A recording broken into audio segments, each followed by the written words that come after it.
Bien, buen día para todos, para todas quienes nos acompañan en esta mañana, en la conexión virtual, en una nueva, digamos, en un nuevo espacio de nuestro ciclo de perspectivas críticas, de la Red Colombiana de Teoría Crítica, organizado por la Red Colombiana de Teoría Crítica. El día de hoy, pues, tenemos a Cecilia Coronado, profesora de la Universidad Panamericana, y antes de presentarla y darle paso a su intervención, obviamente agradeciendo pues que haya aceptado su participación en el espacio, recordamos que el espacio, valga la redundancia, es gestionado por el Instituto de Filosofía de la Universidad de Antioquia y por las instituciones que hacen parte de la Red Colombiana de Teoría Crítica, la Universidad Libre de Bogotá, la UPTC de la ciudad de Tunja, la Universidad Javeriana del Valle, la Universidad Uniminuto, la Universidad del Valle y por supuesto también en medio de las dinámicas del grupo de investigación de filosofía política del Instituto de Filosofía Política de la Universidad de Antioquia, del cual Leandro Sánchez, quien les habla, profesor de esa institución, es miembro y a partir de la cual entonces todas estas gestiones son posibles y podemos seguir desarrollando entonces nuestras consideraciones académicas. Cecilia es doctora en filosofía por la Universidad de Navarra. También hace parte del Sistema Nacional de Investigaciones del Consejo Nacional para la Ciencia y la Tecnología, CONACYT, de México. Forma parte de la Asociación Filosófica de México. También hizo estudios de maestría en Gobierno y Cultura de las organizaciones de la Universidad de Navarra, y es licenciada en Filosofía por la Universidad Panamericana de México. También realizó una estancia de investigación, perdón, en la Universidad de Halle, en Alemania, y sus líneas de investigación son la filosofía social, la teoría crítica, las instituciones sociales y todos los problemas conexos al fenómeno de los migratorios, si no estoy mal. Ya Cecilia nos corregirá si alguna de la información que hemos entregado eh, tiene falencias. Nuevamente, entonces agradecemos el espacio y antes de darle la palabra, ahora sí, de manera como ya para cerrar esta pequeña presentación, y estar ya, digamos, en el centro de lo que hoy nos convoca, recordamos que el espacio se va a desarrollar de acuerdo a una primera parte, donde Cecilia nos va a entregar sus consideraciones sobre el problema de la instrumentalización de la familia en el pensamiento de Max Horkheimer o de acuerdo a Max Horkheimer. En ese espacio más o menos tendremos una hora de su intervención, y luego procederemos con unos 20 o 30 minutos, si es que nos extendemos un poco, para las preguntas del público y para el diálogo con Cecilia, que amablemente y de manera generosa, insisto, nos acompaña en la mañana de hoy. Entonces, Cecilia, la palabra es tuya, y puedes comenzar con tu Muchas presentación. gracias. Mil gracias, Leandro, por la invitación. Me siento muy honrada. También aquí anexé una imagen con todas las instituciones que forman parte de esta invitación, también para pues extenderles un agradecimiento. Para mí es un gusto poder compartirles algunas de las perspectivas justamente que tengo al respecto y ahora en particular con el tema de la familia. Tengo varias diapositivas, pero la ventaja es que son pequeñas. Son más imágenes y tienen pequeño texto. Entonces, bueno, para ajustarme al tiempo, que sé que tengo una hora, lo que haré es leer y voy a ir explicando algunas de las partes principales para que más o menos vayamos siguiendo esta discusión. Entiendo que la mayor parte del foro son estudiantes de filosofía. Entonces, bueno, vamos a más o menos a comenzar. ¿Ok? A ver, entonces, una de las cuestiones que a mí me gustaría poner en la mesa es que hay una cuestión que quizás todos probablemente compartimos, pero quizás no siempre es formulada con claridad, que es que hoy muchas de las decisiones más importantes de nuestra vida, como pueden ser las profesionales, las educativas, incluso algunas personales, tienden a justificarse en términos de eficiencia, de utilidad y beneficio. No es extraño, por ejemplo, que pensemos la elección de una carrera en función de su rentabilidad o que evaluemos proyectos y relaciones a partir de criterios de optimización. En este sentido, parecería que hay un tipo de racionalidad que organiza cada vez más ámbitos de nuestra experiencia. El problema, y este es el punto de partida del cual quiero iniciar esta charla, no es simplemente que existe este tipo de racionalidad, sino que, como ya advertía Horkheimer, cuando este modo de razonar se vuelve dominante, deja de preguntarse por la validez de los fines y se concentra exclusivamente en la adecuación de los medios. Es decir, seguimos razonando, pero lo hacemos dentro de un horizonte en el que ya no está en juego qué vale la pena perseguir, sino únicamente cómo lograrlo de un modo más eficaz. Entonces, ¿entienden la diferencia? Una cosa es uno mismo tratar de evaluar los distintos fines que puede considerar y de ahí entonces seguir esa dirección para alcanzarlos. Y otra es que el fin esté impuesto y que uno simplemente se encargue de ponderar cómo va a lograr llegar a ese objetivo que ya está impuesto. Obviamente me estoy acercando a un término que voy a tocar bastante, que es la razón instrumental, ¿no? Esta es la forma de racionalidad que Horkheimer denomina razón instrumental. Yo entiendo que ustedes, esta invitación partió de un texto que me llamó la atención justamente cuando yo escribí este texto, fue acabando el doctorado, fue en 2018. Yo lo acabé, defendía tesis en el 16. 2 años después salió este texto publicado sobre la instrumentalización de la familia de Horkheimer. Lo estuve revisando estos días para ver. Entonces, bueno, parto de la base de que ustedes ya más o menos lo leyeron y que tienen cierta idea de lo que es narración instrumental, pero de todas maneras voy a enfatizar algunas cuestiones que me interesa que queden claras acá. Entonces, la tesis que quiero defender aquí es la siguiente. La familia no solo se ve afectada por la expansión de la razón instrumental, sino que es en cierto sentido la institución más vulnerable a ella, precisamente porque es el espacio donde se forma el individuo. Entonces, esta es mi tesis, ¿no? La tesis que traté de plantear en este texto y que sigo pensando, aunque ahorita les voy a decir un matiz, es esta. Obviamente para este tema voy a tratar un poco más a detalle la razón instrumental, pero es curioso que la racionalidad instrumental, que es esta racionalidad operativa, esta racionalidad que opera bajo los criterios de costo-beneficio, esta racionalidad que se impone un fin y que entonces la gente va considerando cómo llegar a este fin, no es que esté mal, es importante decirlo, es una parte de la racionalidad. Entonces sería pues ingenuo pensar que Horkheimer está criticando la razón instrumental o que la Escuela de Frankfurt la está criticando. Están criticando la hegemonía de la racionalidad instrumental.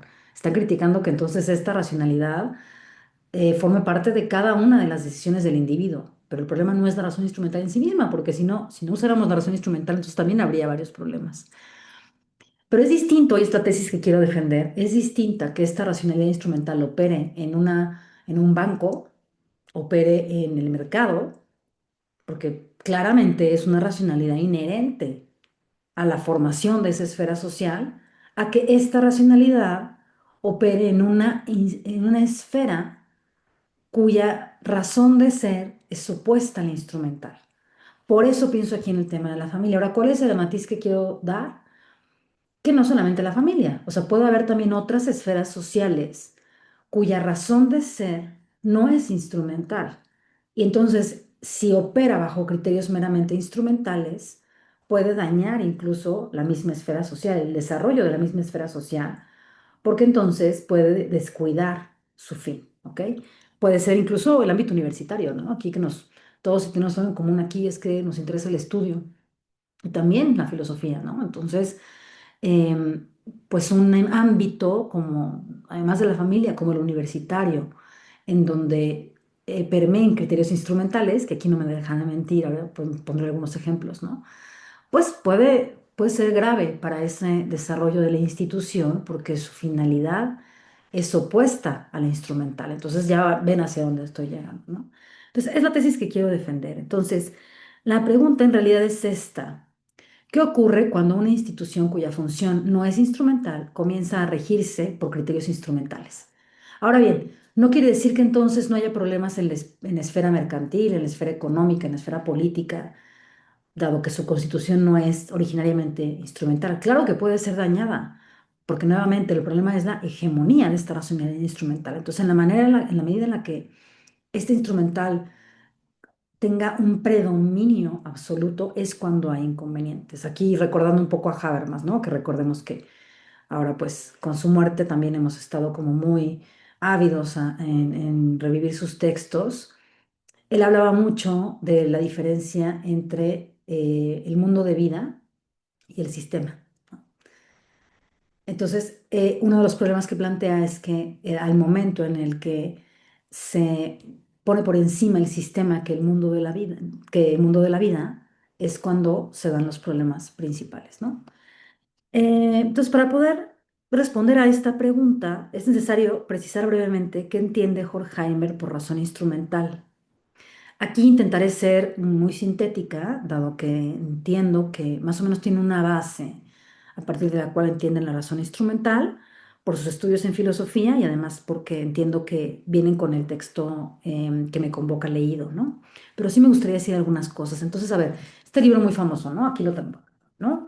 Eclipse of Reason salió por primera vez y después se tradujo al alemán y después al español como crítica de la razón instrumental. Entonces esto, acuérdense, ¿no? Aquí Horkheimer da unas conferencias en Colombia, o sea, ya viviendo en Estados Unidos, imparte las conferencias, 5, y a partir de esas conferencias que impartió, pues se da este libro, en donde define lo que es razón instrumental. Aquí acuérdense, ¿no? En el texto que estuve revisando ayer, eh, si es verdad que el hecho de hablar o de criticar una razón meramente instrumental, una razón operativa está desde inicios de la filosofía, ¿no? Podemos ver, pues ya que Aristóteles hablaba de los fines en sí mismos, los fines instrumentales, ¿no? Los fines queridos por otros, ya estaba desde ahí. ¿Qué es lo novedoso, si quisiera decirse de esa manera, de hablar de la razón instrumental desde los pensadores de Frankfurt? Bueno, a mí me parece que lo novedoso es que ellos hablan de la racionalidad instrumental a partir de unas condiciones históricas muy peculiares, como lo son, pues, los campos de concentración, ¿no?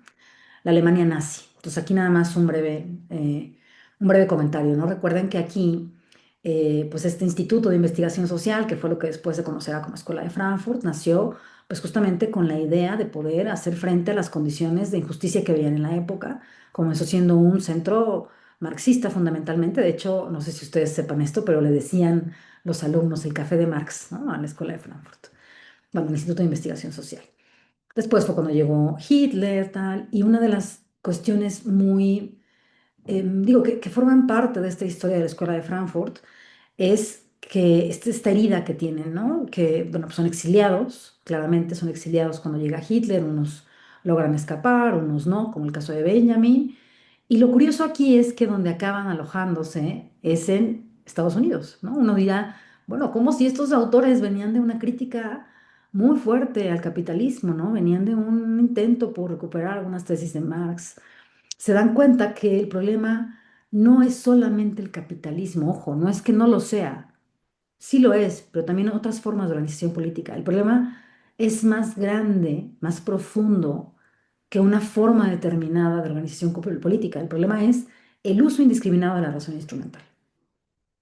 Entonces, bueno, sí quería hacer ese matiz porque, claro, o sea, como que me parece que sí hay que hacer una lectura profunda de estos autores en donde se vea que no porque otros autores lo hayan dicho antes, hayan hablado claramente de esta crítica a un uso unilateral de la razón, quiere decir que ya no hay que leerlo o que hay que empezar a leerlos a partir de Habermas porque es el más propositivo, ¿no? A mí me parece que claramente es riquísimo todo el trabajo que hacen los autores de la segunda y tercera generación de Frankfurt. En general, yo parte de mi trabajo es dedicarme al estudio de Axel Honneth, por ejemplo, pero no por eso pienso que los estudios de los primeros, y más de Horkheimer, porque es de los primeros que inician con este proyecto de razón instrumental, pues creo que sí hay que leerse con ese debido cuidado, ¿no? Entonces, bueno, en ese libro, en la crítica de la razón instrumental, en el primer texto, sí, el de medios y fines, es donde empieza a distinguir entre la razón objetiva y la razón subjetiva. Ojo, a mí no me encanta esta distinción tan tajante, ¿no? Digo, lo nombran al principio en inglés simplemente, ¿no? Objective reason, subjective reason. Pero el modo de formular puede parecer que está diciendo que son razones distintas. O bueno, a veces se ha entendido así, claramente no, pues nada más tenemos una razón. Pero es importante decirlo que es la misma razón, ¿no? A mí me gusta entenderlo así. Es la misma razón, solamente que hay una parte pequeñita en donde es la que razona a partir de medios y fines, pero la razón en general es más englobante. Entonces, digamos que esta razón objetiva sería la razón englobante y la razón subjetiva sería esta racionalidad instrumental. A mí me gusta más llamarla como razón instrumental que subjetiva. Me parece que el término subjetiva tiene connotaciones que pueden ser confusas. Y razón, ¿cómo se llama? Razón, perdón, la objetiva es la sustantiva, o sea, esta, y la instrumental es la subjetiva. Entonces, a ver. Aquí, acuérdense que son autores que no son sistemáticos, no es fácil encontrar definiciones, ¿no? Por ejemplo, cuando leemos a Rawls, vemos que está plagado de definiciones y lo entendemos perfectamente. Estos autores no, estos autores hay que dedicarles tiempo para ver hacia dónde quieren llegar, ¿no? Pero hay dos expresiones que tratan de explicar qué es la razón instrumental, que me parece que son interesantes. Fíjense, expresión parcial y limitada de una racionalidad englobante de la cual se derivaban criterios de acción de todas las cosas y seres vivos. Entonces, fíjense, ¿cuál es la expresión parcial y limitada? No, pues esta. De una racionalidad englobante, esta, de la cual se derivaban criterios de acción de todas las cosas y seres vivos. ¿Qué quiere decir? A ver, quizás esto es un poco idealista, porque a lo mejor no siempre ha sido así, pero lo que refleja esta idea es que la racionalidad en un sentido completo es la que es capaz de tomar decisiones y conducir la vida de los individuos. Y hay una parte de esta racionalidad que es más operativa. Hasta aquí fíjense que no está haciendo ninguna tesis, está describiendo. No está haciendo ninguna tesis, sino simplemente describir.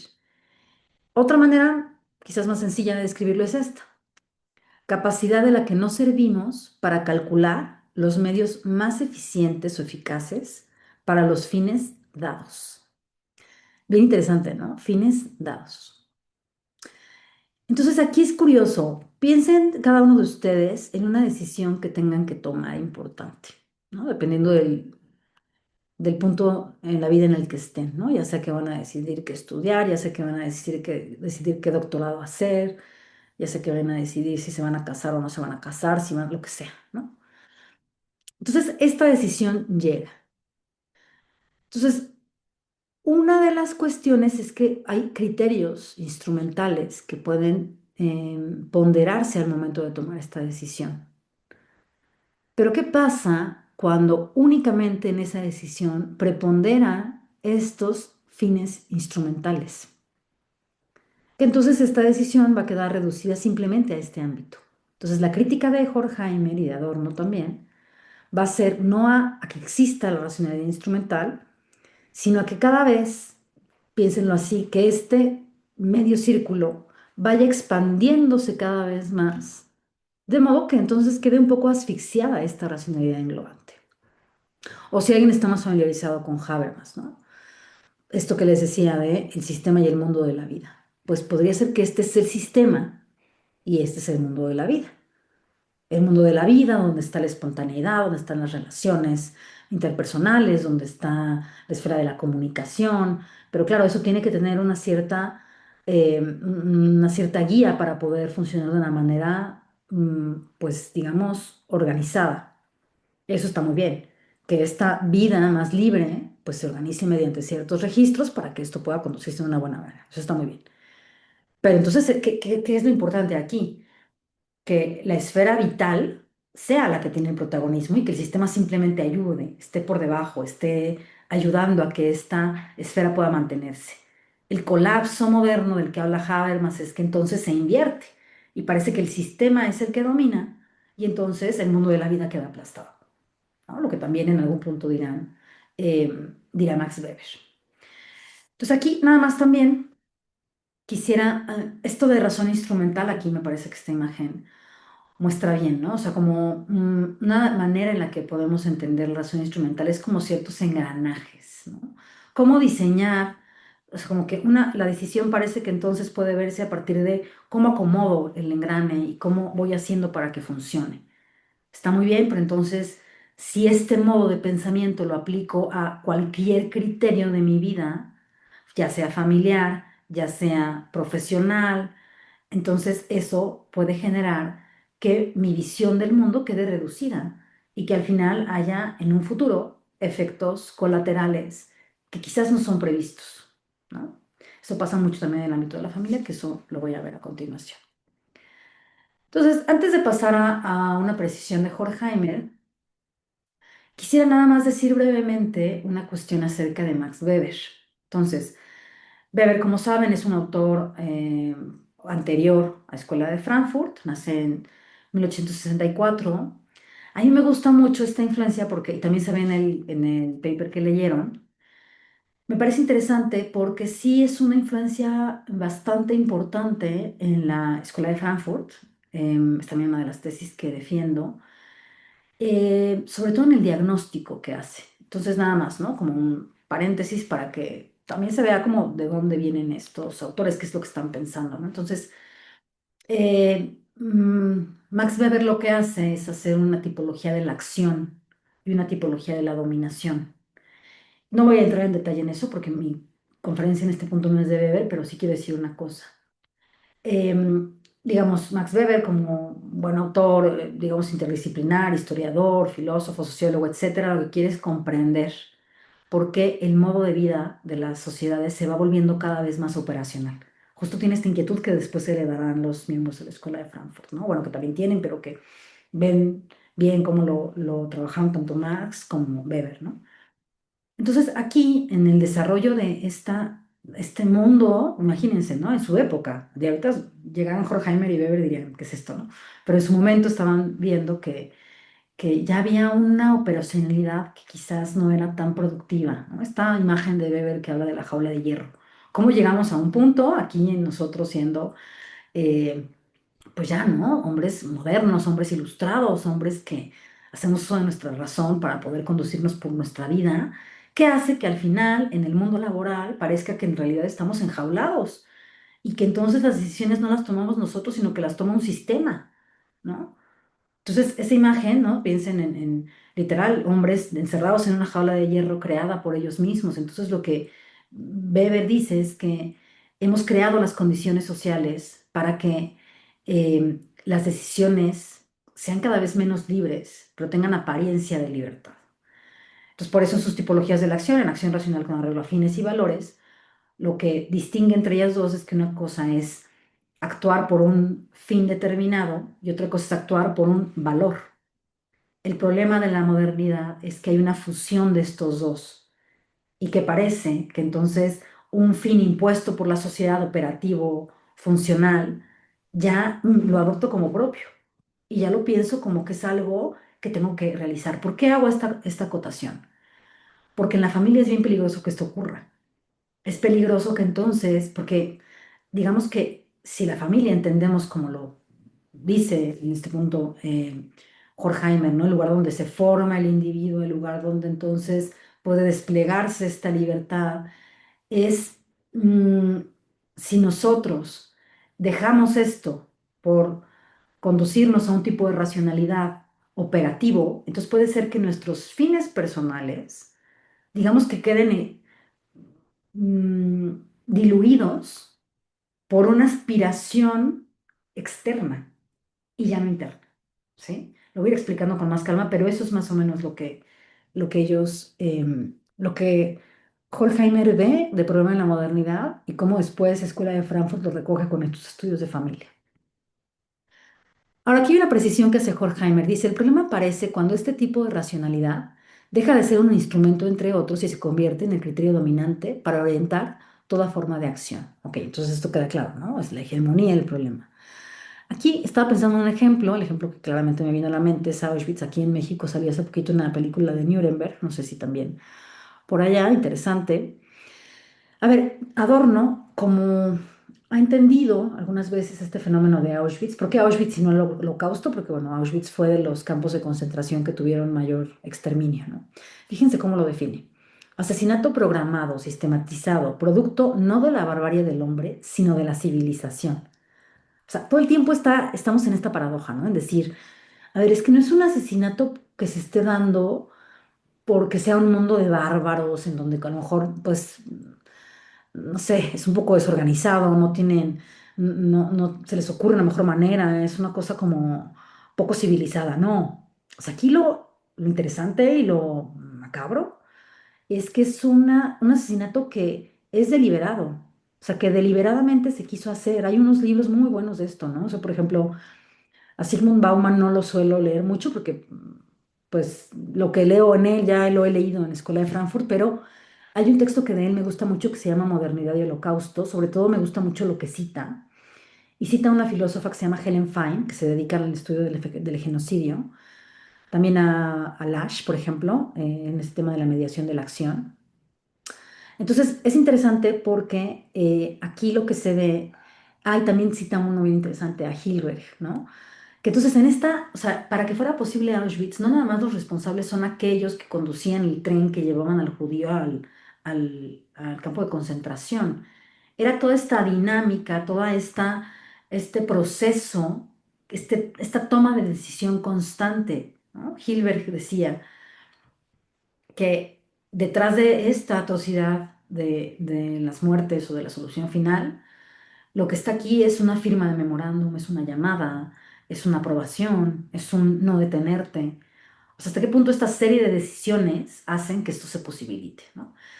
Entonces, esa es la idea. O sea, a mí lo que me parece muy atractivo de este planteamiento de Escuela de Frankfurt es que ellos sí tenían, o sea, me parece muy auténtica la manera en la que trabajan, porque no es usual verlo en filósofos que están hablando de una realidad que está cambiando, una realidad que aparte les interpela, y creo una realidad que cambia tan drásticamente, porque de estar viviendo en Frankfurt, en sus cosas, tratando de hacer un instituto, ya con una buena inversión de uno de ellos que era argentino y tal, bueno, el padre argentino de uno de ellos, de pronto el mundo les da la vuelta. Y entonces eso hace que terminen en Colombia. Algunos se quedaron ahí, como Marcuse, ¿no? Entonces es una escuela que ha tenido una evolución muy interesante y que al final de cuentas algo tuvo que haber tenido de interesante que hasta nuestros días sigue, ¿no? Con sus especificaciones, porque cada una de las generaciones de Frankfurt son bien diferentes, ¿no? La de Horkheimer, Adorno, Marcuse, Benjamin es una cuestión. La de Habermas es otro tipo de idea, ¿no? Estamos centrados en la comunicación, pero sigue manteniendo una preocupación por esta racionalidad instrumental y que no nada más depende del fenómeno del holocausto. O sea, eso es lo grave, que no nada más estamos hablando de que entonces este problema se dio en Alemania porque los alemanes, no. Y el mismo Adorno en ese texto chiquitito de Educar después de Auschwitz lo dice, ¿no? Es una cuestión que se da porque somos propensos a imaginarnos o a pensarnos como superiores a los otros, ¿no? Aquí voy a decir una cuestión que es importante también por el tema de autoridad que entra en el ámbito de la familia. Adorno, Horkheimer y algunos sociólogos escribieron más o menos en los 40 un libro que se llama Personalidad autoritaria. Con eso ellos hacían estudios sociológicos acerca de cuáles eran las características que tenían no las víctimas, sino los victimarios, para hacer posible que Auschwitz fuera como sucedió. Entonces, ahí es bien interesante, ¿no? Yo lo tengo por ahí si alguien lo quiere. Entonces, daba varias características de qué era lo que posibilitaba este tipo de autoritarismo. Yo recuerdo que hubo un experimento en un momento en Estados Unidos, en la Universidad de Palo Alto. Después salió una película al respecto que se llama La Tercera Ola, no sé si alguien la vio o conoce del experimento, pero era curioso porque este profesor, Ron, no me acuerdo qué, era un historiador de la Universidad de Palo Alto, California, y trataba de estudiar, de enseñar a sus alumnos, historiadores, pues por qué había ocurrido el holocausto, ¿no? Entonces era como una cosa muy complicada de explicar. Entonces lo que se le ocurrió en ese momento fue hacer una especie de experimento dentro de su salón de clase, en donde empezara pues a poner ciertas cuestiones parecidas a un régimen nazi, ¿no? O sea, obviamente, mutatis mutandis, ¿no? Pero bueno, entonces con ese pequeño grupo dijo, bueno, entonces cada que ustedes lleguen tienen que, pues, levantarse, ¿no? Ahora vamos a tener una especie de saludo. Entonces, una serie de cuestiones que fue introduciendo en ese grupo que curiosamente lo hicieron mucho más competitivo y lo hicieron un grupo que sobresalía del resto de la universidad. Esto no recuerdo exactamente cuándo habrá durado, pero cada día iba creciendo. Entonces lo que fue generando en el ambiente fue una especie de, pues, de espíritu de pertenencia de la gente que estaba en este grupo, ¿no? Y luego, curiosamente, había gente que quería entrar porque decía, es que no sé qué hay ahí, pero yo veo a los que están en este grupo como, pues, como más firmes, más formales, más, pues funcionan mejor, con mejores notas, con más conocimiento, más seguros.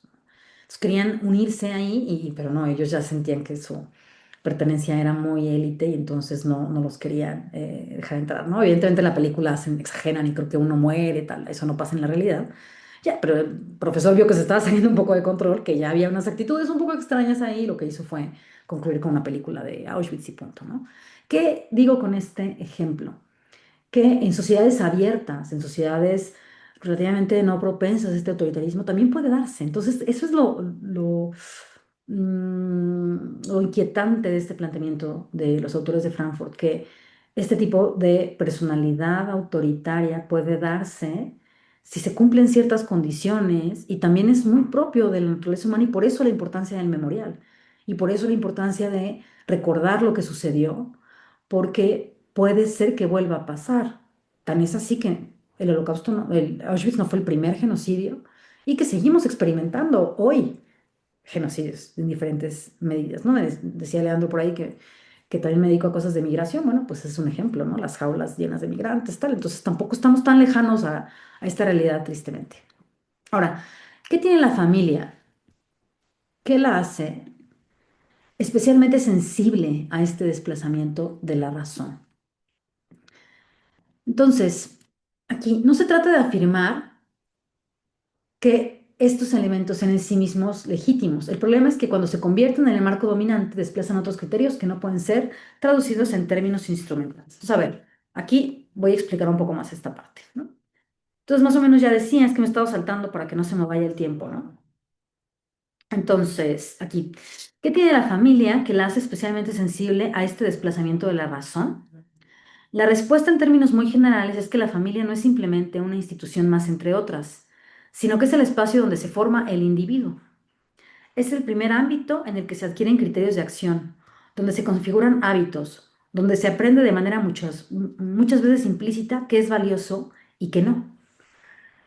Em, entonces, aquí, si quieren las citas exactas, están en el texto que les compartieron, en el paper. Ahí vienen exactamente en donde están las citas de Horkheimer, que es curioso, ¿no? O sea, yo me acuerdo cuando leía, ¿no? Que regresaba Horkheimer ya de viejo a Frankfurt, después de estar mucho tiempo en Estados Unidos, los alumnos lo esperaban pensando que iba a ser el mismo profesor de hace mucho tiempo y no, vieron que ya era un autor mucho más ponderado, con una visión que escapa de etiquetas, ¿no? Sino muy, muy auténtico, muy autónomo, con unas ideas. Que a lo mejor estas afirmaciones de la familia sonaban muy raras en un profesor que había tenido una tendencia eh, pues distinta, ¿no? Al inicio de la escuela de Frankfurt. A diferencia de otras esferas sociales como el mercado o la burocracia estatal, la familia no surge para optimizar procesos ni para maximizar beneficios. Su lógica propia responde a otro tipo de criterios: permanencia, cuidado, formación, vínculos que no están mediados, al menos en principio, por el cálculo. Por eso, cuando la razón instrumental comienza a operar en este ámbito, el efecto no es simplemente una transformación funcional, sino algo más profundo, una alteración en la forma en que se configura el sujeto. Esto puede verse, por ejemplo, en el modo en que ciertas decisiones familiares empiezan a justificarse cada vez más en términos de rendimiento y de proyección futura. La educación de los hijos, por mencionar un caso evidente, tiende a pensarse como una inversión. El tiempo compartido se organiza en función de su productividad. Incluso la preocupación por el bienestar puede quedar mediada por criterios de éxito o de competencia. No se trata de afirmar ahora sí que estos elementos sean en sí mismos ilegítimos. El problema es que cuando se convierten en el marco dominante, desplazan otros criterios que no pueden ser traducidos en términos instrumentales. Y aquí es donde la tesis de Horkheimer adquiere, me parece, una relevancia particular. Y dice, cuando una institución cuya función es formar al individuo adopta como principio rector una racionalidad que no cuestiona los fines, lo que está en juego no es solo el funcionamiento de la institución, sino el tipo de sujeto que de ella emerge. Saber qué otra instancia podría sustituir a la familia.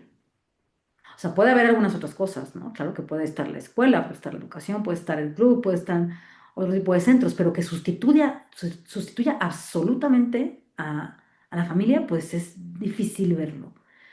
Y entonces, ¿dónde más se puede aprender esto? Que es muy complicado, que estas acciones, que son hasta difíciles de explicar porque es algo que se vive, ¿no? Una vivencia familiar, así como todos hemos tenido experiencias familiares buenas y malas, y ambas buenas y malas han repercutido enormemente en quienes somos. Entonces es complejo pensar que entonces, si ese lugar, que aparte es defectuoso, ¿no? Porque pues está en conflicto normalmente, no es que sea pacífico. Yo no estoy aquí presentando, Horkheimer no está aquí presentando una visión de la familia idealista.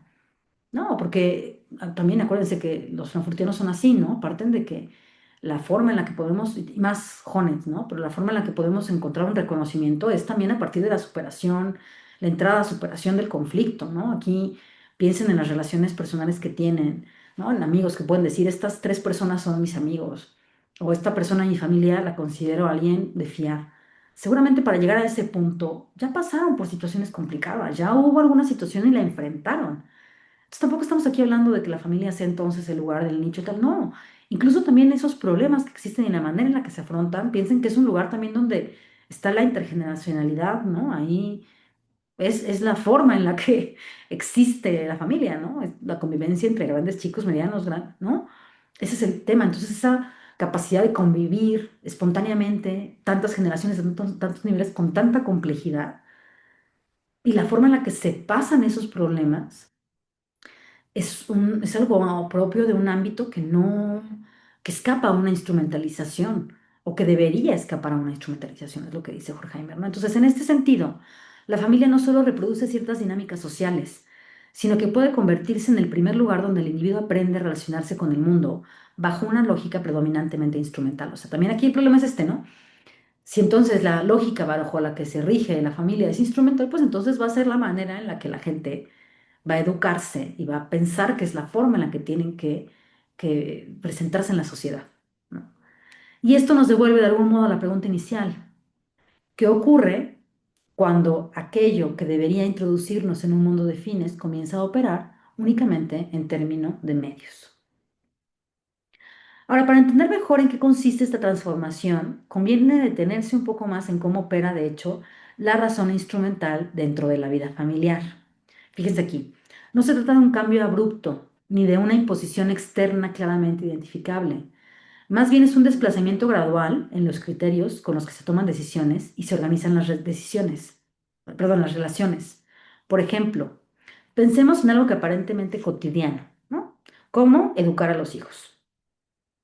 Tradicionalmente, la formación no solo estaba orientada a la adquisición de habilidades, sino también y de manera central a la configuración del carácter, el desarrollo de criterios, a la incorporación de ciertos valores. Hoy, sin embargo, es cada vez más frecuente que la educación se conciba en términos de inversión.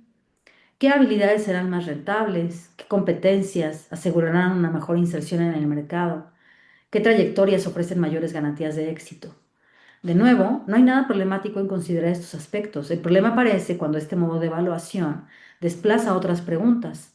No ya qué tipo de persona se está formando, sino qué tipo de rendimiento podría alcanzarse. Algo similar ocurre con la organización del tiempo. En muchos contextos, incluso los espacios familiares comienzan a estructurarse bajo una lógica de optimización. Actividades extraescolares, agendas saturadas, tiempos de calidad medidos casi en términos de eficiencia. El ocio mismo deja de ser un espacio abierto y se convierte en algo que debe justificarse, planificarse o incluso aprovecharse. Esto del ocio se explica muy bien en la dialéctica de ilustración, que ustedes conocerán muy bien, ¿no? En este texto en donde hablan Jorge Jaime Adorno de la industria cultural, ¿no? Esto es bien interesante, si lo quieren profundizar. Podríamos pensar también en las relaciones mismas al interior de la familia. Cuando los vínculos comienzan a evaluarse en función de lo que aportan emocional, económica o simbólicamente, se introduce, aunque sea de manera implícita, un criterio de intercambio que no es propio de este ámbito. La pregunta ya no es únicamente por el cuidado o la responsabilidad, sino por el equilibrio entre lo que se da y lo que se recibe. ¿Qué es lo que estos ejemplos muestran? Entonces, lo que se intenta mostrar es que la razón instrumental no sustituye completamente otras formas de relación, pero sí tiende a reorganizarlas desde dentro. Es decir, no elimina el afecto, el cuidado o la formación, pero los reinterpreta bajo una lógica distinta. Y esto tiene unas consecuencias especialmente relevantes. Si el individuo se forma en un entorno donde predominan criterios de cálculo, optimización o rendimiento, es probable que incorpore esos mismos criterios como marcos básicos para orientarse en el mundo. Entonces, aquí véanse, o sea, eh, espero que se vea lo sutil de esta crítica, ¿no? O sea, el problema es que el individuo, digamos, es más que unos fines meramente instrumentales y su operación en el mundo va mucho más allá de eso. Pero si de entrada en el ámbito familiar donde se forma, ya estamos formateados, por decirlo de alguna manera, de una manera meramente instrumental, entonces va a haber poco que hacer para que haya un ámbito de comparecencia distinto al meramente instrumental. En otras palabras, la familia deja de ser únicamente un espacio de resistencia frente a la lógica instrumental, como en algún momento pensaba Horkheimer, y comienza, al menos en parte, a reproducirla. Esto no significa que la familia haya perdido por completo su especificidad. De hecho, sigue siendo uno de los pocos ámbitos en los que pueden subsistir formas de relación no mediadas por el cálculo. Pero precisamente por eso, cualquier desplazamiento en su lógica interna tiene efectos desproporcionados en la configuración del sujeto. Entonces aquí es donde aparece un punto que me parece importante señalar, que es más o menos mi tesis, ¿no? Que es algo muy sencillo.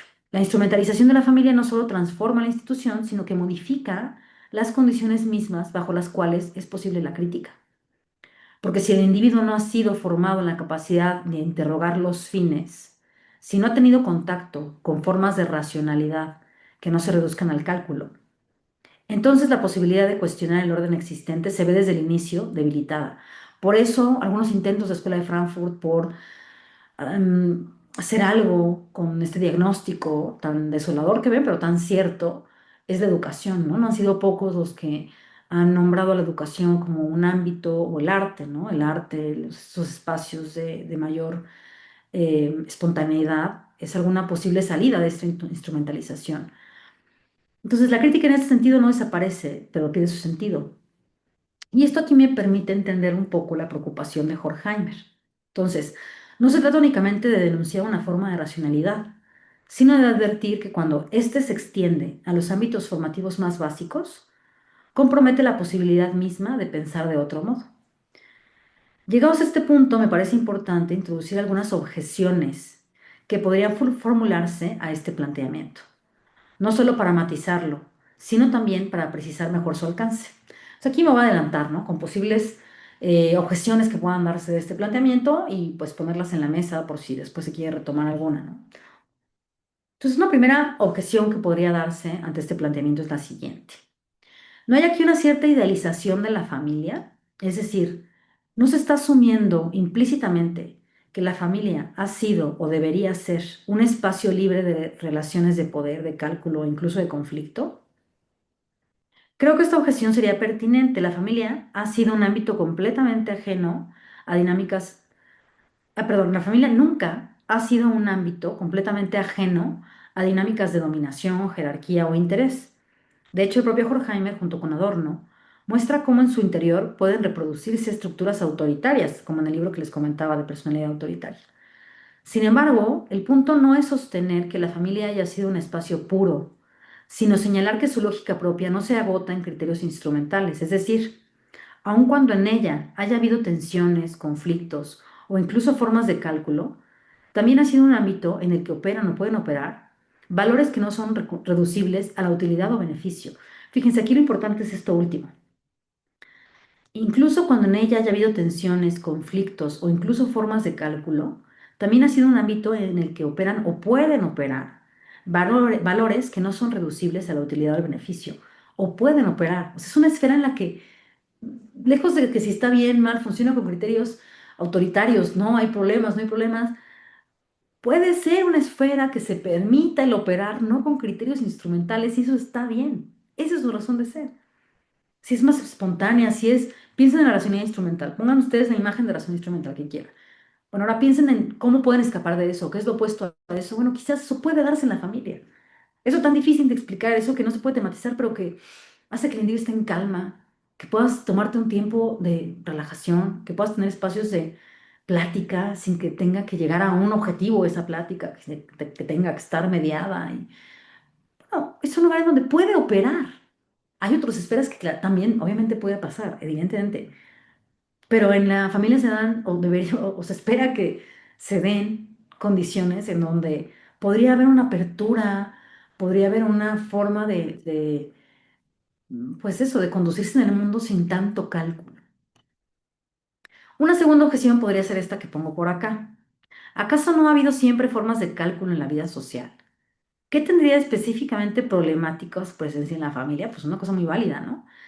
Pero aquí conviene precisar que no se trata de negar que el cálculo, la previsión o incluso la estrategia hayan estado siempre presentes en la vida humana.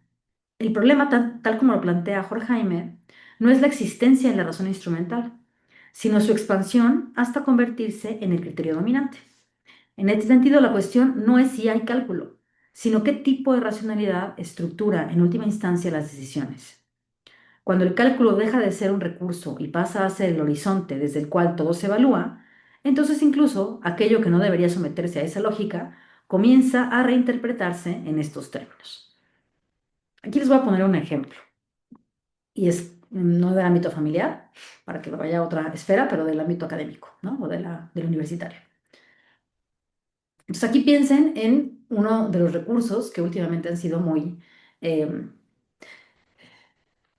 perdón, uno de los recursos que han sido como, pues han estado muy de moda en las universidades, que es la evaluación, ¿no? Entonces todo el tiempo queremos estar evaluando todo, ¿no? A los profesores, a tal, a los alumnos, ya, bueno, no sé cómo sea en Colombia, ¿no? Sé que en el sistema americano, sé que en México, sé que en muchos lugares, pues las evaluaciones son un instrumento muy importante de medición, ¿no? Pero llega un punto en el que tanto nos miden y no nada más o sea, creo que la profesión del académico es la más medida en el mundo, ¿no? Porque nos miden, pues los jefes, nos miden los alumnos, nos miden el CONACYT en mi caso, no sé cuál es el equivalente en Colombia, pero el sistema de investigación público que te avala como investigador y te da ciertos fondos, todo el mundo te avala, ¿no? Entonces, parece que entonces ya estamos trabajando nada más para que tengamos el Scopus, para que entonces los alumnos nos evalúen bien, para que cuando en realidad el punto de la universidad es, pues, me parece, ¿no? Un lugar donde pueda haber un intercambio, donde pueda eh, formarse un criterio para que después se vuelva evidente en el mundo público, de tener un lugar en donde se puedan debatir situaciones. Y ahora es como algo muy complicado, ¿no? Porque parece que la evaluación está ahí. Y otra cosa interesante, ¿no?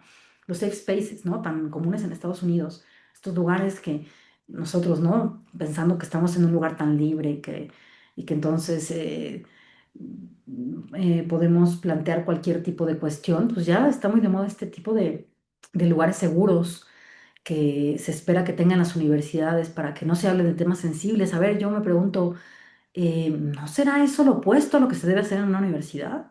¿No será que en una universidad perfectamente podríamos hablar interlocutores que a lo mejor no tengamos las mismas ideas de principio, pero que somos personas dialógicas y que podemos pues hablar de eso y después tratar de llevarnos pacíficamente con ese tipo de conflictos que podemos tener teóricamente? Entonces, bueno, los pongo como ejemplos para que se vea que no es la única esfera, ¿no? Pero sí es curioso que entonces, o es dramático que en esferas donde su misma lógica opera a partir de criterios no instrumentales, cuando emerge este tipo de racionalidad, entonces parece que pues estamos a la espera de ver cuando se disuelve o que ya no está cumpliendo con la función que debería cumplir y eso es un problema que a lo mejor no se ve a corto plazo, pero sí se ve a largo plazo, ¿no? Entonces, esta es la tercera objeción. Ahora, ¿qué ofrecen estas objeciones? Ah, la tercera. Entonces, la tercera es, eh, podría señalar que lo que aquí se describe no es necesariamente una instrumentalización, sino simplemente un proceso de modernización, es decir, una adaptación de la familia a nuevas condiciones sociales, económicas y culturales. En efecto, es innegable que muchas de las transformaciones que hemos mencionado responden a cambios estructurales más amplios. El aumento de la participación laboral, la ampliación de las oportunidades educativas o la diversificación de los modelos familiares son fenómenos complejos que no pueden reducirse a una lógica única. Sin embargo, reconocer estos procesos no impide preguntarse por sus efectos. La cuestión, desde la perspectiva de Horkheimer, no es si estos cambios son inevitables o incluso beneficiosos en ciertos aspectos, sino cuál es el precio que se paga por ellos. Y en este punto, la pregunta vuelve a ser decisiva. Si el proceso de modernización se debilitan aquellos espacios en los que el individuo puede formarse más allá de criterios instrumentales, ¿qué ocurre con la posibilidad de orientar la acción desde algo distinto al cálculo? Más que ofrecer una respuesta cerrada, lo que estas objeciones ofrecen es delimitar con mayor precisión el problema. No se trata de defender un modelo idealizado del pasado, ni de rechazar los procesos modernos en bloque, sino de interrogar críticamente los criterios que terminan organizando nuestras instituciones más básicas. Entonces aquí, una cosa interesante de Horkheimer, ¿no? Mm, Cuando habla de la racionalidad instrumental y de toda su crítica, dice que es un intento teñido de razones por salvarla. ¿A quién? A la razón. O sea, a veces se le critica mucho, se le criticaba en algún momento de que era tan radical su crítica de la razón, que parecía que ya no había una manera de salir de esa crítica de la razón, ¿no? Entonces, ¿qué más nos queda? Si no es la razón, entonces, ¿qué podemos hacer? Pero en alguna parte dice, eso es un intento teñido de intenciones por salvarla. O sea, no hace estas críticas con otra intención que salvarla. No lo escribiría si no pensara que hay una especie de salida o de reflexión posible, ¿no? Entonces, por eso, una de las, digo, quien quiera respuestas en Frankfurt, pues es difícil que se ofrezcan, ¿no? Salidas o tal, pues no las va a tener mucho, va a tener un diagnóstico buenísimo. Pero no es tan trivial lo que ellos ofrecen, ¿eh? Interrogar críticamente los criterios.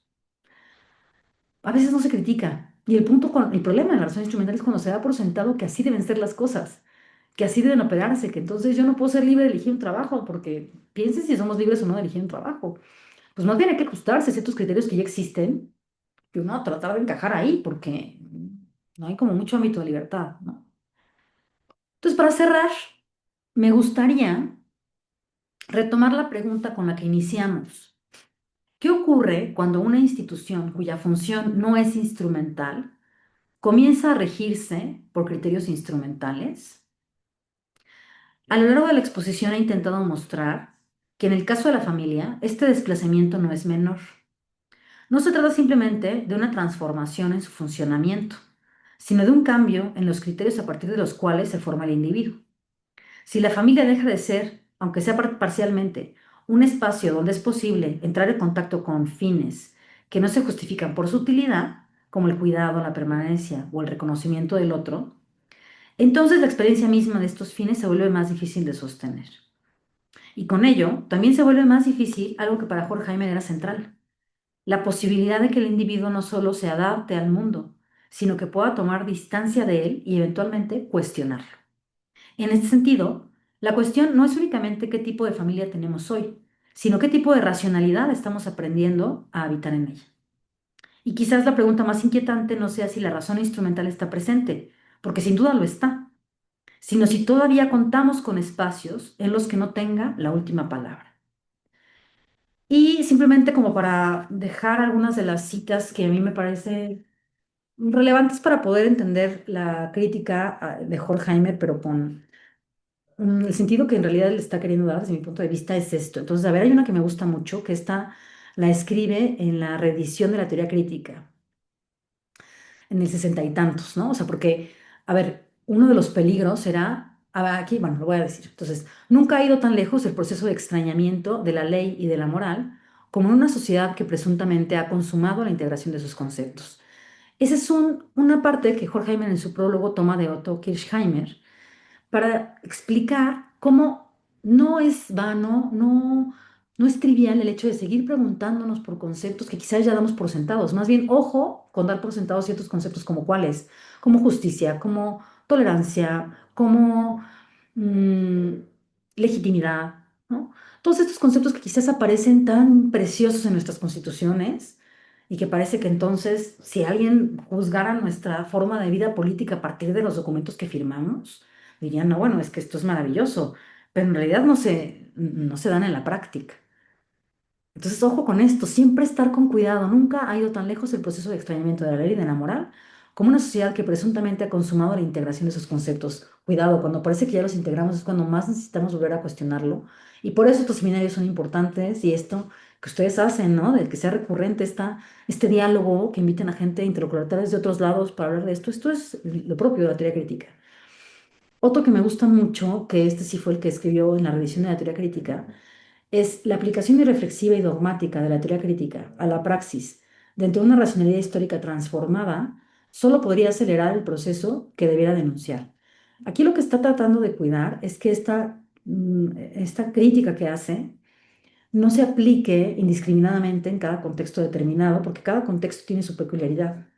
Y entonces puede ser que el hecho de no eh, tratar de entender el contexto haga que el aplicar la crítica, como él la dice tajantemente, más bien acelere lo que se quiere denunciar. ¿Me explicó? Entonces, esto es una cuestión bien interesante que desde Horkheimer está en teoría crítica y por eso es importante retomar las ideas de los fundadores para ver lo que estaban diciendo, porque también piensan que puede haber peligros en asumir acríticamente la misma crítica de Horkheimer. No sé si me explico.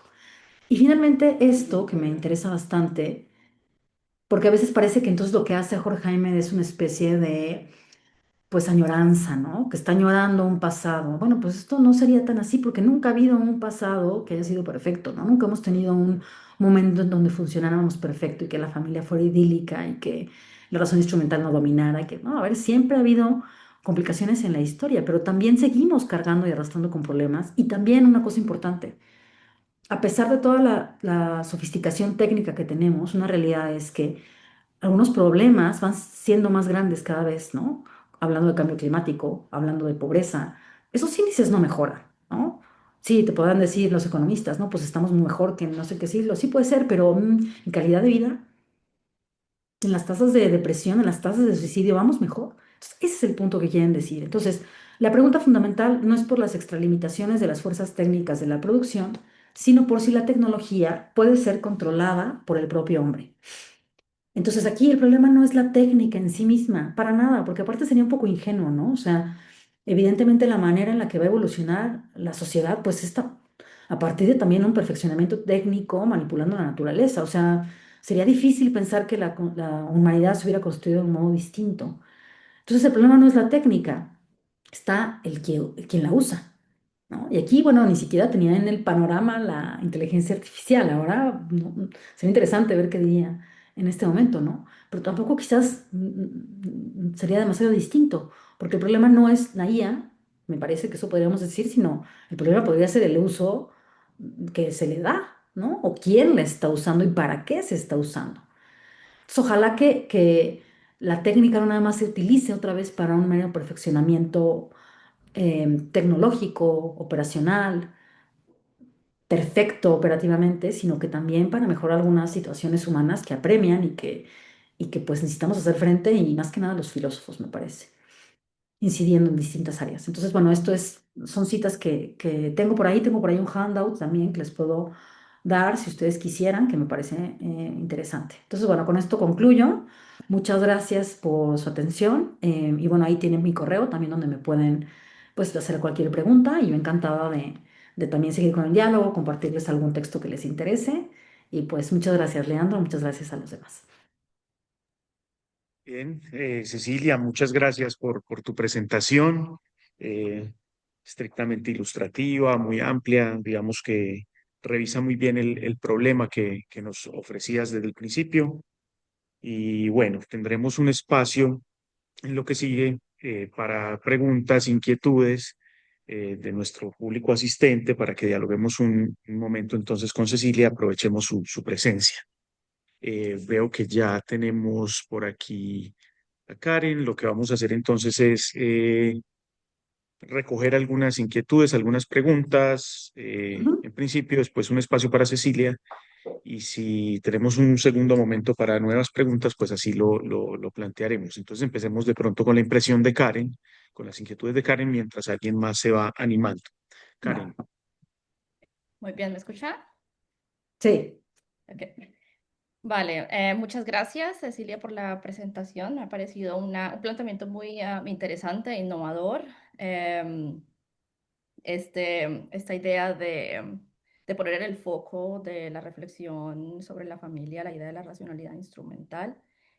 Sobre todo porque mm, es un concepto que se desarrolló posteriormente a las reflexiones sobre la familia que tuvieron lugar en la fase, digamos, más materialista del Instituto de la Escuela de Frankfurt.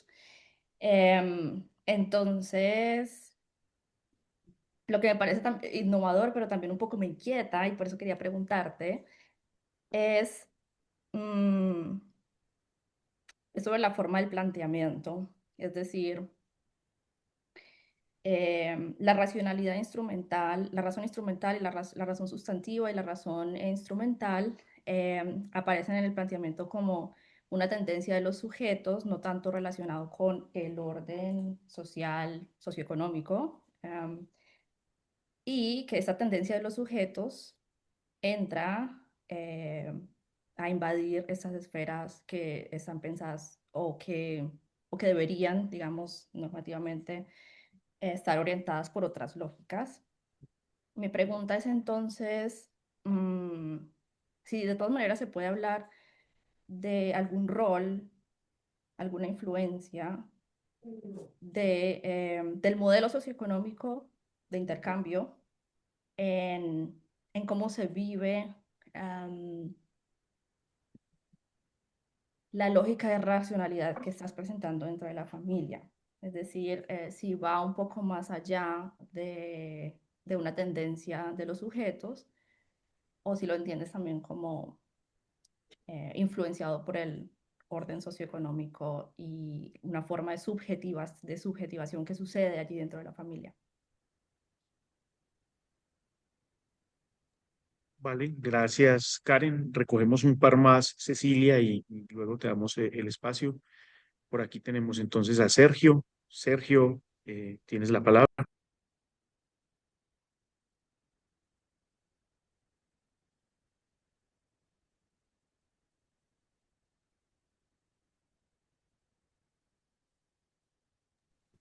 Sergio, ¿nos escuchas bien? Es que pregunto si se escucha. ¿Se escucha? ¿Ya se escucha? Sí, vale, Bueno, ahí ya sí te escuchamos. bueno, muchísimas gracias, Cecilia. Muy formativa, muy organizada, una ponencia realmente bastante motivadora, ¿no? Yo solamente tendría como dos asuntos, digamos que cuál es un poco tu criterio, ¿no? Primero veo una valoración muy alta sobre el papel de Max Weber, digamos, en la escuela de Frankfurt. Creo que lo comparto totalmente, creo que está en el horizonte de sus reflexiones. ¿Tú crees que la distinción entre un poco el papel que la filosofía acentúa a la razón, razón, digamos, sin poco adjetivo, y la distinción que hace Max Weber de tipos de racionalidad, lleva un poco a Frankfurt a la necesidad de otorgarle a la razón una dimensión, digamos, polifónica, plural, y no una idea muy filosófica de una razón unitaria, digamos? Un poco el filósofo se mueve siempre un poco en la idea de una razón un poco unitaria, mientras la sociología se habla como de un coro polifónico de racionalidades, ¿no? Entonces me parece que ese podría también ser una recuperación de Max Weber. Y la segunda inquietud es sobre las objeciones. Comparto totalmente las tres objeciones, pero yo añadiría una otra posible, a ver, no sé cómo lo consideras tú, ¿no? Y es que en las lecciones de sociología de Horkheimer y Adorno, pues uno podría decir que ya la familia no cumple, digamos, la función de instrucción, educación y formación. Y un poco en términos marcusianos, hay un absoluto envejecimiento del complejo de Edipo, ¿no? Y es ya el padre, la madre y el grupo familiar no son los ámbitos de la identificación, han sido ya suplidos. Entonces, en ese sentido, me parece que el tema no es la idealización de la familia, sino todo lo contrario. Es la crisis radical que experimenta la familia en la sociedad capitalista, digamos. En ese sentido, una crisis de la familia porque los procesos de socialización ya no son motivados por ella, sino ha sido suplantada completamente, que sería ya el envejecimiento total y la crisis radical de la familia en la sociedad capitalista. ¿Y eso qué tendría que ver con el fascismo, digamos? Porque creo que tú lo señalas, ¿no? Entonces, la suplantación total de la familia en la crisis radical de ella, pues tiene que ver con la emergencia del fascismo. No es el tema del patriarcado, como lo dice Horkheimer y Adorno en ese texto, sino es la profunda crisis. Bueno, eso sería, pero muchísimas gracias, muy motivante la intervención. Gracias. Vale, Sergio, muchas gracias. Damos la palabra ahora entonces a Josefina. Josefina, tienes la palabra. Sí. ¿Ya me oyen? ¿Sí? Sí. Bueno. Hola, profesora. Este, bueno, sí, muchas gracias por la plática. Hubieron unas cosas que me causaron conflicto, que es justo con lo que están mencionando, como esta relación que puede tener con el patriarcado, em, que, o sea, lo que me causó conflicto fue que estamos diciendo, ¿no? Como, ay, es que, o sea, la familia no es este espacio puro donde no hay razón instrumental, eso es como, no, no es eso, sí hay. Pero pues también está esta cuestión como de que, pero como que quizás ahorita está peor porque pues las actividades de ocio se ven como, ay, voy a meter a mi hijo a clases de chino porque pues el chino va a ser un idioma muy importante en el futuro y entonces lo tiene que aprender y le va a dar un super plus y hay niños en kinder que ya empezarán a tomar clases de chino. Pero pues también como que me causa mucho conflicto el que digamos, quizás como que antes no había tanto como hay ahorita. Sí, históricamente pues sí, como que el matrimonio se ha visto como mucho, al menos como para obtener como otra cosa. O sea, me acuerdo mucho de mis clases de familiar cuando o sea, de que veíamos antecedentes, muy de vez en cuando, pero veíamos antecedentes. Y era como, oye, pues es que la infertilidad es causa, no me acuerdo si nulidad o de divorcio. Y creo que también en el derecho canónico sí podías anular el matrimonio si no podías tener hijos. Y entonces pues parece que la mujer no era como que te casabas por la mujer en sí misma, sino porque te iba a dar hijos, sino porque te iba a dar de comer, sino porque te iba a lavar la ropa.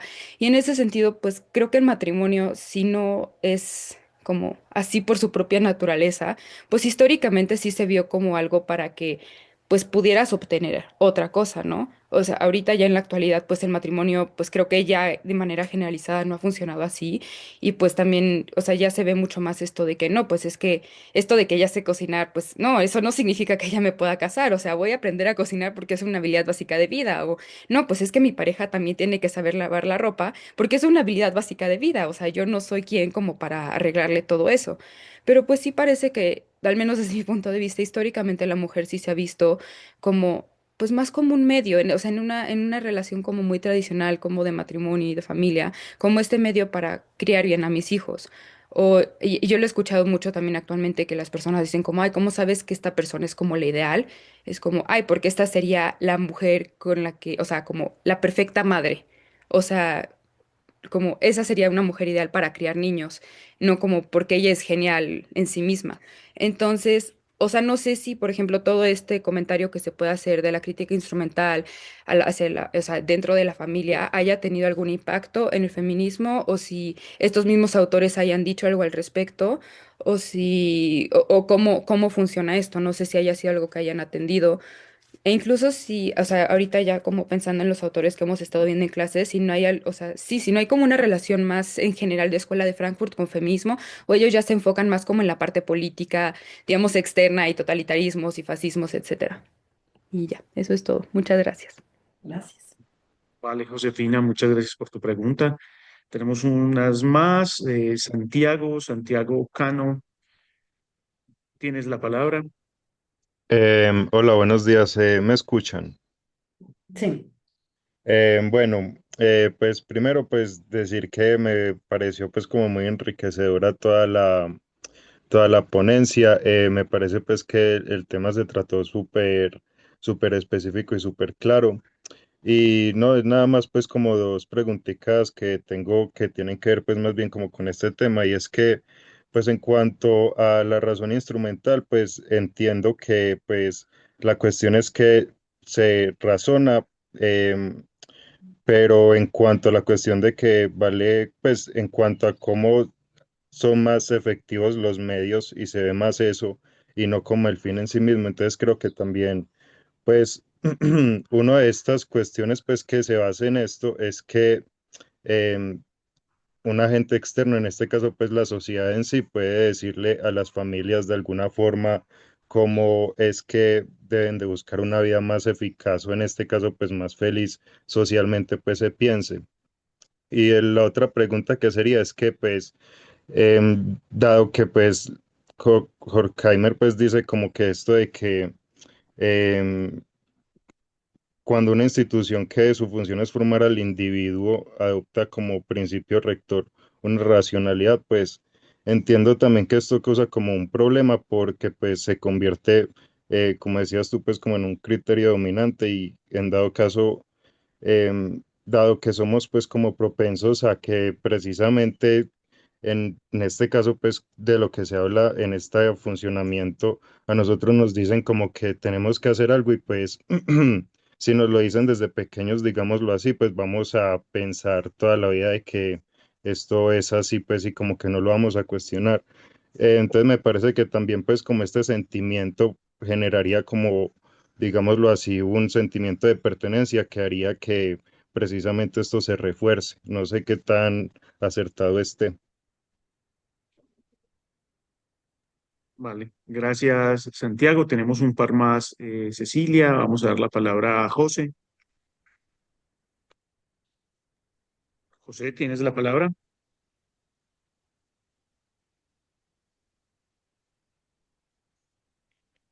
José, ¿nos escuchas? Bueno, mientras José resuelve quizá su dificultad técnica, damos la palabra entonces a Valentina para que pueda formular sus inquietudes. Valentina, tienes la palabra. Hola, ¿me escuchan? Sí, sí, Bueno, muchísimas gracias por esta ponencia. Siento que fue pues como demasiado expositiva pues para mí, para pues lo que estoy trabajando en estos momentos. Bueno, pues partiendo como de esta crítica a la racionalidad instrumental que hace el autor, pues para mí es como posible ver como incluso algunas prácticas que han sido como íntimas de la vida cotidiana han sido pues progresivamente absorbidas por las lógicas del sistema capitalista. Pongo de ejemplo algo que para mí pues es muy bello y pues es cargado de mucho significado, que es la preparación pues de alimentos y el acto de compartir la comida en familia, que pues históricamente esto ha funcionado pues como rituales de encuentro, de cuidado, de construcción de vínculos, pero que ha tendido a ser también reconfigurado como una actividad funcional también pues esta preparación de los alimentos, pues porque ya no se trata únicamente de cocinar para compartir, sino de cocinar para sostener pues la vida en términos productivos, alimentar los cuerpos que deben de rendir, de trabajar en las existencias del sistema capitalista. Entonces, para mí, pues estas prácticas ya se inscriben de una forma eh, instrumentalizada, ya como una forma de reproducción de la fuerza laboral, pero que en parte permanece muy invisibilizada y naturalizada. Entonces, pues mi pregunta es, hasta qué punto en el marco de la racionalidad instrumental, pues que analizamos en la ponencia, estas prácticas familiares cotidianas, como la preparación de alimentos y compartirlos, pueden interpretarse como formas de mediación social orientadas a la reproducción de la fuerza de trabajo y de estructuras también patriarcales, porque el no reconocimiento de este trabajo que es doméstico también es una forma de una estructura patriarcal y capital a la vez.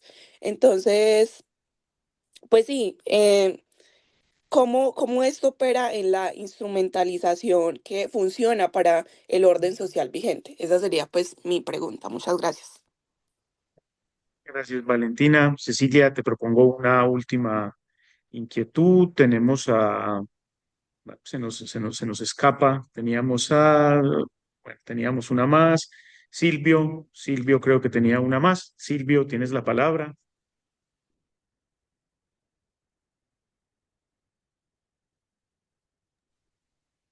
Silvio, ¿nos escuchas? ¿Aló? Sí. Adelante. Hola. Sí, Silvio. Muy buenos días. ¿Aló? Sí. Sí, te estamos escuchando, dale. Ok, bueno, son dos preguntas muy concretas. La ausencia de una razón englobante conlleva a la instrumentalización de la familia. Y la otra es pensar en una razón englobante es igual a la promoción de una razón objetiva. Gracias. Bueno, escuchamos un poco de manera confusa a Silvio, pero si me permites, él había Pero la puso en planteado el también chat. el chat, Yo sí. escribí las Decía en el chat Silvio, vamos a reproducir el chat, un poco tenemos ahí como un problema, no lo escuchamos bien en el audio. La pregunta sería si la ausencia de una razón englobante conlleva la instrumentalización de la familia y si pensar en una razón englobante es igual a la promoción de una razón objetiva, ¿cierto? Y aprovecho, ahora sí cerramos, Cecilia, te damos la palabra. También en el chat nos habían advertido sobre si tienes algunas consideraciones sobre alguna diferencia entre la forma de la racionalidad tecnológica, que también digamos, afín a Marcuse, y este concepto de racionalidad instrumental que has planteado el día de hoy. Bueno, yo creo que tenemos suficientes inquietudes. Vamos a Ujú. darle tiempo a Cecilia. Obviamente son muchísimas. Veremos si logra eh, aunar algunas de ellas y ofrecernos algunas respuestas. Tienes la Sí, a palabra, ver, vamos Cecilia. a ver. Primero, o sea, voy a más o menos a hacer un comentario general de todas, ¿ok? Y muchas gracias a todos que aquí tengo anotados. Gracias a Karen, Sergio, Josefina, Santiago, Valentina, José, que intentó preguntar, pero ya no supe si sí preguntó. A lo mejor es lo de la tecnología que dices, Leandro. Bueno, a ver, entonces, hay como, me quedé pensando en algunas cuestiones, ¿no? A ver, entonces yo lo que pienso es que no se deben oponer simplemente las tendencias individuales versus determinación del sistema económico, ¿no? Sino que hay que entender cómo se articula. Entonces, a mí me parece que desde Horkheimer la idea sería que la racionalidad instrumental no nace primero en los sujetos, sino que se configura históricamente en estructuras sociales más amplias, ¿no? Como la economía, como la burocracia, como la tecnología, aquí toco un poco con lo que dices, ¿no? Pero no se impone mecánicamente, sino que se interioriza a través de instituciones distintas, ¿no? Entonces no es que, o sea, sería como un poco ingenuo pensar que entonces ya está, ¿no? Que llegamos y que está impuesto, sino que es un proceso en el que, desde mi punto de vista, claramente, no es tanto que sea una primero, otras después, sino que se van articulando, ¿no? Entonces, sí pienso que va más allá de las tendencias individuales, pero tampoco es una sola imposición, ¿no? Desde el sistema económico. Em, entonces, el sistema no solo organiza la economía, sino que también forma sujetos que piensan según esta lógica. Entonces, lo que está en juego desde mi punto de vista no es solo el funcionamiento de la institución, sino el tipo de sujeto que de ella emerge, ¿no? De la institución familiar emerge. Entonces, concretando, no es solo que el sistema económico determine externamente, ni que los sujetos actúen por tendencia propia. Lo que me parece o lo que intento mostrar aquí es que el sistema se vuelve efectivo porque forma sujetos que interioricen esa lógica. Y la familia es clave en ese proceso, ¿no? Un poco es mi interpretación, que también podemos aquí discutir, ¿no? Ha habido muchísimo material y de verdad agradezco mucho las preguntas. Todavía no acabo, pero nada más quería decir eso porque también veo bien algunas de las objeciones y me parece que esto da para, pues, para discutirlo más formalmente, a lo mejor para hacer algún artículo, ¿no? Más, a mí esto lo escribí hace 8 años. Hay varias cosas que ya también habría que matizar, pero me parece que justo es lo productivo de la teoría crítica, ¿no? Que sigue estando vigente. Y luego, a ver, sí quisiera decir algo también de el asunto de Weber, ¿no? Entonces, a ver, no es que, desde mi punto de vista, no es que Weber lleve directamente a Frankfurt a proponer una razón polifónica, pero sí abre el problema que hace necesaria esta reformulación. Entonces, a ver, esto es como muy mi perspectiva, ¿no? Entonces, ¿qué hace Weber? Weber distingue tipos de racionalidad. Aquí no habla de una racionalidad instrumental, ¿no? Habla de una racionalidad con arreglo a fines, con arreglo a valores, afectiva, tradicional. Pero en su diagnóstico de esta modernidad ocurre que esta racionalidad con arreglo a fines, ¿no? Se vuelve dominante.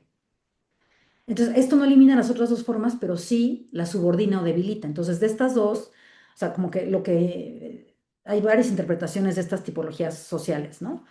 Y de estas tipologías en concreto de la acción social, es que el problema es esta fusión de la razón instrumental con arreglo a fines y valores que se fusiona y se convierte como un criterio dominante. Ahora, también en mi paper hablo de algunas cosas en donde Horkheimer reconoce su influencia de Weber, son poquísimas. Es curioso cómo de Marx hay bastante reconocimiento, de Weber poco, pero sí, sí explícitamente lo hay. Ahí menciono unas, también tengo más material donde se puede decir, ¿no? Entonces, ¿qué ve Frankfurt? A mí me parece que Frankfurt lo que hace es que racionaliza, o perdón, más bien radicaliza este diagnóstico, ¿no? Ya no se trata solo de que haya distintos tipos de racionalidad, sino de que una forma, o sea, la instrumental, invade y reorganiza todas las demás esferas. Entonces, una esfera no instrumental empieza a operar con criterios de cálculo de rendimiento. Mm, Entonces, Weber muestra la pluralidad de formas de racionalidad, pero también cómo una se vuelve dominante.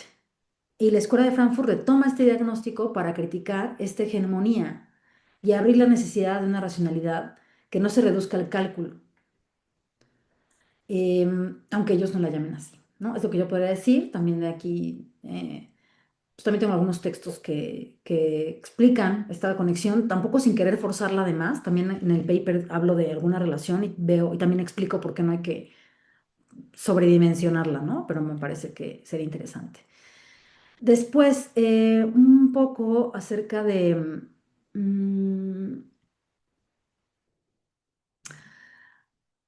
a ver, yo lo que pienso dentro de las preguntas, a ver, desde Horkheimer y Adorno, incluso también desde Marcuse, no se puede simplemente asumir que la familia sigue cumpliendo su función dominante clásica.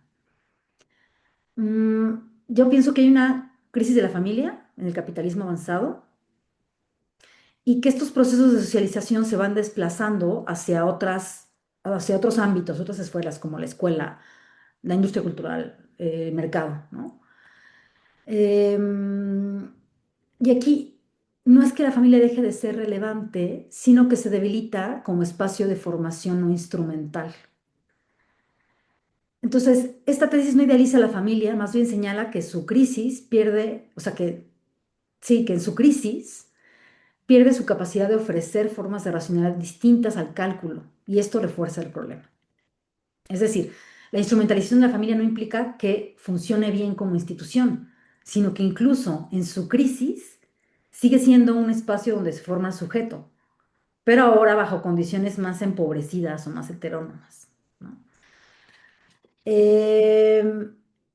Entonces sí, aquí, o sea, estoy de acuerdo en general, no se trata de idealizar a la familia, justamente su crisis es el problema, porque al delimitarse como espacio formativo autónomo, deja de introducir al individuo en una relación con los fines y queda más expuesta por instancias meramente instrumentales, ¿no? Más o menos esto creo que recoge algunas de las inquietudes principales y bueno, lo último que quisiera decir es con relación al tema de la mujer. Entonces, a ver, sí, claro que sí hay una forma en donde ha habido bastantes críticas desde el feminismo que parten de- desde Frankfurt, ¿no? Entonces sí, o sea, pienso que la teoría crítica sí ha influido de alguna manera en los feminismos, pero también ha sido profundamente criticada, hay que decirlo, y reformulada por ellos. Entonces, muchas autoras feministas han empleado la teoría crítica al mostrar que la dominación también atraviesa la esfera de la reproducción y el cuidado, no solo la economía y la cultura, ¿no? Aquí, nada más como cierre de este paper, lo que había puesto era lo siguiente, entonces, nada más se los leo rápidamente. Con todo, a pesar de importantes matices que debe incorporar la crítica de Horkheimer, puede decirse que siempre que se ve que la familia va perdiendo protagonismo, que el papel del padre quede mermado, porque también hay, hay un importante tratamiento del papel del padre, de la autoridad, eso también se tematiza mucho, o que la preocupación por los hijos es simplemente en vistas a la posición económica, que tendrán la crítica de Horkheimer a la instrumentalización de la familia seguirá siendo vigente. Y a partir de su diagnóstico, eso es a lo que quería llegar, puede plantearse cuestiones como el papel de la mujer en un mundo masculinizado, la importancia de la familia en la sociedad o el papel del individuo en la época de masas. También incita a cuestionamientos como hasta qué punto el individuo contemporáneo es capaz de reconocer las estructuras de dominio que se presentan en nuestros días. Aquí es bien interesante, yo creo que hay en estos temas hay muchísima beta. Y yo me quedé pensando en alguna de las inquietudes, dos en particular, que hablaban de algunas cosas de la mujer. Es bien interesante cómo también la teoría crítica permite hablar de este mundo masculinizado. Digo, aquí también por ahí tengo un texto un poco, ese es muy divulgativo, lo dejo por aquí por si alguien quisiera como revisarlo. Es totalmente divulgativo y es muy desde mi punto de vista. Pero hay una canción mexicana que se llama Mira Bartola, que es terrible, es tremenda. Es de la época de mi mamá de joven, yo, no más, es de hace muchos años. Vean la letra, se van a escandalizar, pero en ese momento era muy asentada, era como el reconocimiento de que el padre es el proveedor, pero que además el que también es alcohólico y no hay problema, y esa sociedad lo entiende perfectamente bien y no hay tema, y que se asume que la mujer es la que tiene que estar pues haciendo otras labores. Ahora, también es curioso lo que por ahí decían, ¿no? O sea, no tendría por qué parecer que entonces es menos, no sé, menos gratificante el hacer tareas domésticas, ¿no? Aquí más bien habría que pensar, o sea, esto da para mucho, pero yo sí pienso que uno de los temas que hay que tomar en cuenta en el feminismo es que em, la entrada de la mujer en un mundo masculinizado es un problema, ¿no? O sea, no sé si hay avances o tendríamos que pensar si el avance ya se ganó con que la mujer esté en esferas de poder, cuando estas esferas siguen siendo estructuradas bajo una lógica masculina, ¿no? Aquí lo estoy diciendo rápido porque no estoy profundizando en ese tema, tiene matices, por supuesto, pero me parece que hay vetas súper interesantes que se pueden plantear aquí. Y finalmente, en estos 3 minutos que me quedan, de la pregunta que hacen sobre la ausencia de una razón englobante, conlleva a la instrumentalización de la familia, pensar en una razón englobante es igual a la promoción de una razón objetiva. A ver, aquí más bien yo lo que pienso es que hay que entender que hay una sola razón. Esta formulación de englobante, o sea, quitémosla si quieren, si es más fácil entenderlo así, pero es una sola razón. Aquí no es que la ausencia de esta razón englobante conlleve a la instrumentalización de la familia. No es nada más a la instrumentalización de la familia, más bien el que imperen criterios simplemente utilitarios, operativos, costo-beneficio, cada vez más, o sea, si esta es la razón y cada vez esos criterios van copando más la racionalidad, entonces puede ser que haya una instrumentalización al momento de tomar decisiones, que esa es la crítica, ¿no? La idea de esto era simplemente decir que son críticos con la razón instrumental, pero no quieren que desaparezca, esto sería ingenuo, sino que simplemente están tratando de decir que hay consecuencias que se pueden seguir de un uso indiscriminado de esta racionalidad instrumental o de un uso unilateral, como después dirá Marcuse o todos estos otros que han hablado de esta racionalidad instrumental en otros términos, ¿no? Pues eso sería todo. Y cualquier cosa me pueden escribir, podemos seguir en diálogo para pues eso, continuar la charla. Bien, Cecilia, no, muy agradecidos de parte de la organización del evento. Esperamos que haya sido satisfactorio también para ti Claro. y obviamente pues en el horizonte quizá organicemos otro tipo de espacios donde podamos continuar con, digamos, lo que aquí ha quedado planteado. Y también por acá Entonces, revisamos cosas, podemos hacer alguna cosa conjunta. claro, claro, cómo no. Entonces estaremos muy pendientes y bueno, hasta una próxima ocasión. Nos despedimos de todos los asistentes, les agradecemos igualmente su presencia y hasta una próxima vez por aquí en los Gracias. eventos de la Red Colombiana de Teoría Crítica. Hasta luego, que Hasta tengan luego, buen que estés muy día. Hasta bien. luego. Bye. Gracias.